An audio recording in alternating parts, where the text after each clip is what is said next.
இந்த தடைக்கே காரணம் காங்கிரஸ் தலைமையிலான ஐக்கிய முற்போக்கு கூட்டணி அரசும் அதில் அங்கம் வகித்த திமுகவும் தான். 2 பேரும் தான் குற்றவாளிகள், 2 பேர் தான் வில்லன். அவங்க தான் இந்த கொடிய காட்டு விலங்குகளோடு இந்த வீட்டு செல்ல பிராணிகளாகிய மாடுகளை கொண்டு போய் சேர்த்தார்கள். 2009 அண்ணன் கலைஞர் முதலமைச்சராக இருக்கும்போது இதே மாதிரி ஒரு சட்டம் கொண்டு வந்தாங்களே. அப்ப இப்ப இதுக்கு அதான கதி ஏற்படும். 2க்கு வித்தியாசம் இருக்கு. அண்ணன் கலைஞர் அவர்கள் பெரிய சாமர்த்தியசாலி. தமிழ்நாட்டு ஜனங்களுக்காக நான் இப்படி சட்டம் கொண்டு வந்திருக்கேன்னு சொல்லிட்டு மத்திய அரசு துறைகளுடைய அனுமதியோ ஜனாதிபதி அனுமதியோ பெறுவதற்கு எந்த முயற்சி ஒப்புதலோ பெறுவதற்கு எடுக்கல. அதைவிட மிக முக்கியமாக 2009 அண்ணன் கலைஞர் இங்க சட்டம் கொண்டு வர்றாரு. 2011 கொடிய விலங்குகள் பட்டியலில் காளை மாடுகளை சேர்க்கிறாங்க. திமுக 7 மந்திரிகளோட அங்க உட்கார்ந்துருக்கு.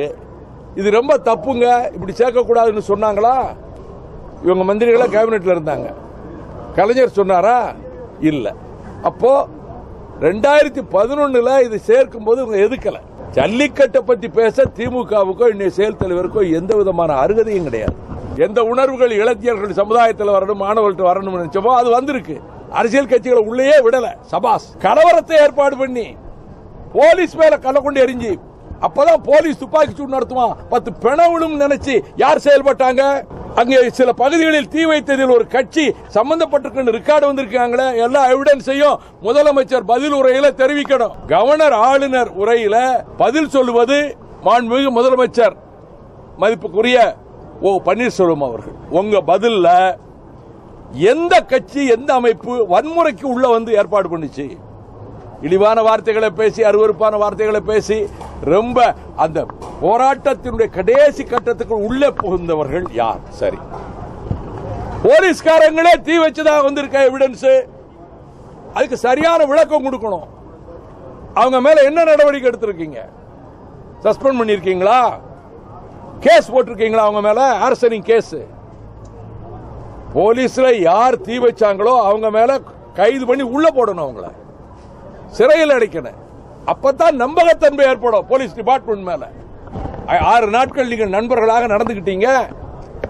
தீ வச்சதே போலீஸ் வந்தா போலீஸ் மேல யார் நம்புவா இனிமே? ஆகவே மாணவர்கள் இப்படி அமைதியான போராட்டம் உலகத்திலே நடத்தல, இந்தியாவில் எந்த மாகாணத்திலும் நடக்கல. அவ்வளவு கட்டுப்பாடாக நடத்தினார்கள். இந்த ஜல்லிக்கட்டு தமிழ்நாட்டில் நடக்குதுன்னா மொத்த பெருமையும் மாணவர்களைத்தான் சேரும். இதுதான் நான் இப்பொழுது தெரிவிக்க விரும்பிய கருத்து. சுப்ரீம் கோர்ட்ல என்ன செய்யறான்னு பார்ப்போம். ஒருவேளை தடை செய்யணும்னு சொல்லிட்டான்னு வச்சுக்கிடுங்க. சுப்ரீம் கோர்ட் சொல்லிச்சு கர்நாடகம் தண்ணி திறந்து விட்டானா? மேலாண்மை வாரியம் அமைக்கணும் சொன்னதை மத்திய சர்க்கார் ஏத்துக்கிடுச்சா? முல்லை பெரியாறுல 142 அடி தண்ணி திறக்கணும்னு சுப்ரீம் கோர்ட் ஆர்டர் போட்ட 15 நாள்ல ஏத்து கேரளாவில் சட்டம் போட்டானே. சுப்ரீம் கோர்ட் ஆர்டர் ஏத்து கேரளா சட்டம் போட்டு கேரளா சட்டசபையை கலைச்சிட்டானா? தமிழ்நாடு சர்க்காரை ஒன்றும் கலைச்சிட முடியாது. சுப்ரீம் கோர்ட் தடை விதிச்சாலும் நான் முதலமைச்சரை கேட்டுக்கிறேன், ஜல்லிக்கட்டு நடக்கட்டும், போலீஸ் பேசாம தடுக்க கூடாது. என்ன செஞ்சிருவாங்க சுப்ரீம் கோர்ட்? அப்புறம் பார்ப்போம். ஆட்சியெல்லாம் கலைக்க முடியாது, அதெல்லாம் லேஸ் இல்ல. இதுதான் இன்றைய பின்னணி.